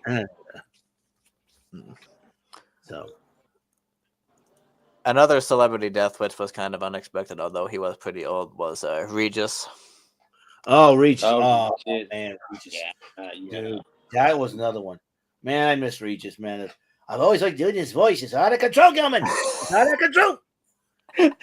What are you doing? It's out of control. I don't believe this. Yeah. I always loved that. You know who loves my impression of Regis? Kevin Henry. And I was like, hey, can you do your Regis impression? Okay, it's out of control, Gelman. It's out of control. Gelman, what are you doing over there? I tell you, my wife is going to be here. I miss Regis, man. Yeah, he's a legend, wasn't he? Absolutely. Total legend. Now, for those who subscribe to the Wink Martindale YouTube page, Wink, or should I say, it's actually a fella named John Ritchie Jr. They're posting a lot of rare game show pilots and including the audition tapes of a lot of the guys that tried to take Bob Barker's job in early 2007. So we got to see the audition tapes of John O'Hurley, Mario Lopez, George Hamilton. It would make a great game show. Now, John O'Hurley did Family Feud. I know that. But yeah. At the same time, maybe he thought Feud wasn't going to work out, or he just wanted to get off that ship. He's a Red Sox fan, too, because he attended one of the Red Sox games one time. And he was getting interviewed by one of the Red Sox reporters. And he's, I think he made a joke about the new wife's smell, and that just everybody, the commentators, the announcers just lost it at that point. It was so funny. Mm-hmm. Yeah, but John O'Hurley, he was a Red Sox fan, I believe. So, Mr. Peterman from Seinfeld, but he is. I like John O'Hurley because when he acts, he always had that sophisticated look, about him, and just the calm look, just and when he hosted Family Feud, I'm really impressed with him. John O'Hurley, he does it. He's like a smooth guy. So, John O'Hurley, Mario Lopez. It's crazy to have an AC Slater from Saved by the Bell host your show. if he did host Prices Right, would he hire for his castmates to model prices for him? Maybe. Yeah. I can see Mark Paul Gosselaar. better. Mark Paul Gosselaar. I'm sure that they will probably get into their Zach and Slater mode. Do those two. No, those two. Yeah, Would he have hired Dustin Diamond to do modeling too? If he was, oh God rest his soul, if he was still alive, he'd be like, "Hey Zach, check this out." He probably, if they Saved by the Bell meets The Price is Right, Screech will probably screw up the games. Yeah. What's how does secret works? Well, the X is a secret. Can't tell you anything. Duh. I know. God rest the soul of Dustin Diamond, man. Screech, he made Saved by the Bell pretty funny, but they had this thing on the internet about Zach Morris being something like a jerk, or Zach Morris is a jerk or something like that. And I forget, I forget, No, but the people that have drama going on between the cast is Boy Meets World. I guess Ben Savage ghosted Danielle Fishel and the other cast members some years ago, and had never resolved. Yeah, I don't know how to feel about that, but you don't ghost Danielle Fishel. Come on, she was like a hottie in the '90s. Yeah, you talking about '90s crushes. It's like '90s crushes would be her, Tiffany Amber Thiessen, Amy Jo Johnson. Oh, we don't know who that is. Oh boy, Charlie. Where's Green Paper Boy at? He was feeling sickly, so we had to step out. Oh, okay. I'm only gonna be in here for a few minutes. I was just like, wonder where the fuck he was, because could he not lived with his shame from the other night? Oh no, he's okay. No, he did apologize to me and all. I said that's all right. Y'all kind of took over the show. He was planning to do, I think, another game, but then Tom was just like, "Oh no, we gotta do something else." And Tom, I had talked with him about that. I just and I'm not gonna get into the details about it, but I will say this: I've always been a person that whatever the audience wants to do, or is most likely going to enjoy more, go with that. And sometimes with these live streams, you kind of, especially with the open forum patterns of it, you can anything can happen live. So sometimes a course correction will be best if you notice that the people are more engaged for a certain. Because I told him, I said, I'm gonna be honest with David. At that point, nobody gave a fuck about the other game that you're playing. I said, I guarantee you the engagement and the audience would have went down. Yeah, because we were kind of just sitting there doing nothing for a while because we had to wait for. Yeah. Oh well. Well, I even said that. I said that the I think the other reason why people were more entertained was because that segment. And shout out to Mr. Beauregard. He I never want to talk, especially since it was his first time. So I'm not going to come in here and say anything about that. But sometimes, sometimes changing it up is always, maybe not always, but it can be good under the right circumstances. I felt like that was, I think Tom even felt that way too, where it was under the right circumstances. Yeah. Next time we do a match game, the players will have filled out the speed round prompts beforehand, so it'll be fine. Yeah, kind of like either that or we could just pre-record match game alone, and then I'll edit it, and then we'll put it in the show later, a few hours later. Yeah, because sometimes well, I like the live because again, anything can happen live, but it like depending on how badly.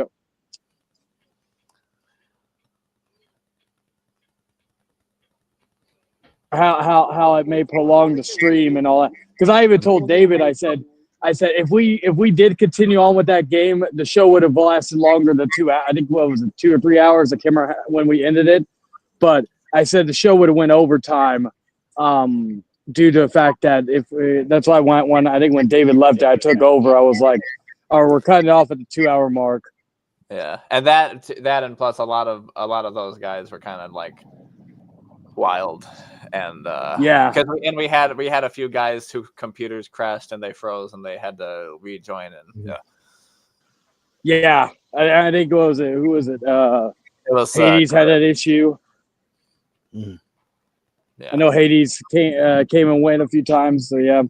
But anyway, I'm gonna get going because I gotta make a call real quick. But shout out to everybody here. David, get fucked. But yeah, y'all take care. You too. Mhm.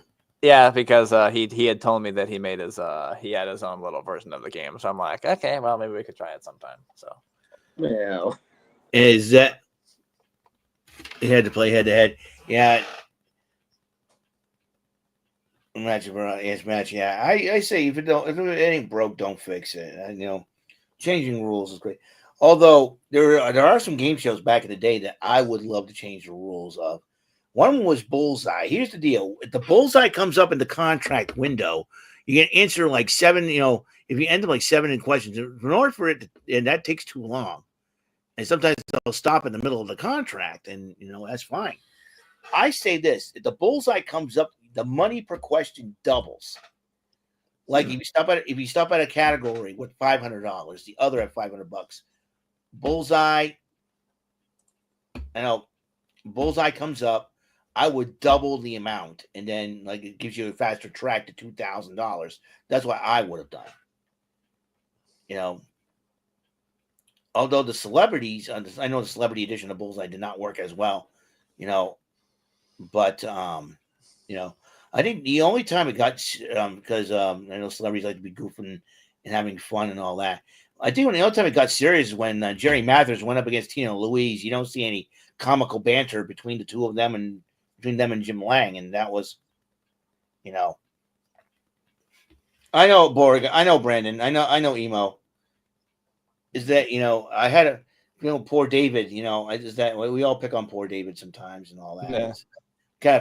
I just felt bad for David. In all fairness, he did give a good answer first, but he said it out loud instead of writing it because he said green beans, and then we were like, no, you're supposed to type it or write it or something, and then that's why I had to change it. Green That's why that's why I love playing match games because I have my little dry erase board. I just show it and then erase it and do it again. And it would be fun to have you and Marty Monster play Mask Game. We haven't had a person with a puppet play Mask Game yet, so that'd be interesting. Oh, that would be fun. That would be fun. I say we do it. I don't know if we have a dry erase board around here. We can certainly try. He'd have to help, but it's fine. Well, index cards or a notebook, anything like that is fine. Index, yeah, we have plenty of index cards. Yeah, we do. Not so Okay. Squad screen 2K24. Let's do this. Let's see what he says. I'll get in the call. Who are you calling? Hold on a second.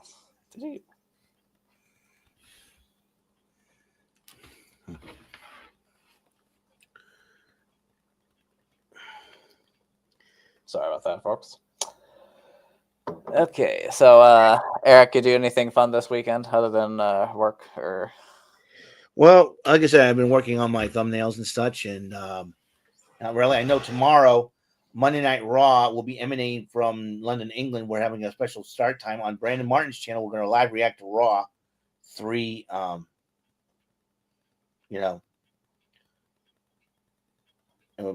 Yeah, one of the blue cards. Yeah. Well, like I said, it's the next best thing to all that. Yeah, the blue cards and all. I prefer the index cards myself. So tomorrow afternoon, we're live reacting to Monday Night Raw at 3:00 on Brandon Martin's channel.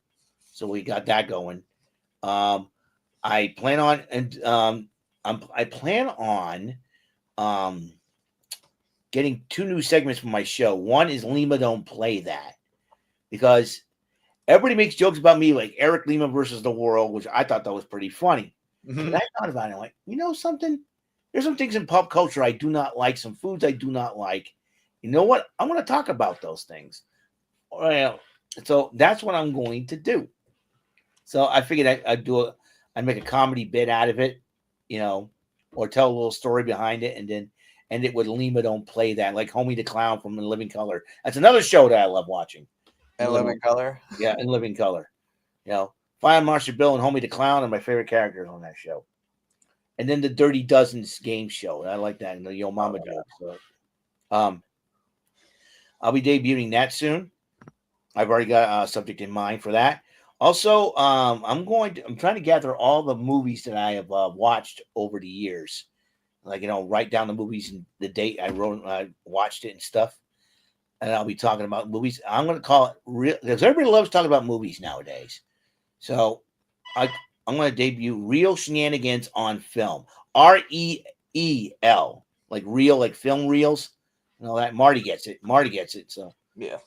So Marty and Matt Bingle get it. So okay. Well, we've reached the 2-hour mark. Is anything else you'd like to promote, Marty or Eric? Oh, check out my show. Oh, go ahead, Marty. You go first. No, check out our channel, the Bingle Puppet Troupe. That's BINGEL. We are going live tomorrow night as we near our 5th anniversary of our show. May 7th is our anniversary. Yep, got a whole week planned of wonderful stuff. Come check us out. I know Tori and Kirsten came from our channel. Thank you so much. Come check us out. It's a lot of fun. Monday nights, kind of like this show. Come check us out. Bingle Puppet Troupe, BINGEL. That's where you can come check us out Monday nights. Yeah, and check my show, Eric Lima Shenanigans. In 1977, I do my game show gameplays. I do my sports reports, wrestling reports, and and whatnot. So yeah, guys, feel free to subscribe to my channel. Check it out. I might be debuting another Flash game show gameplay, Strike It Rich.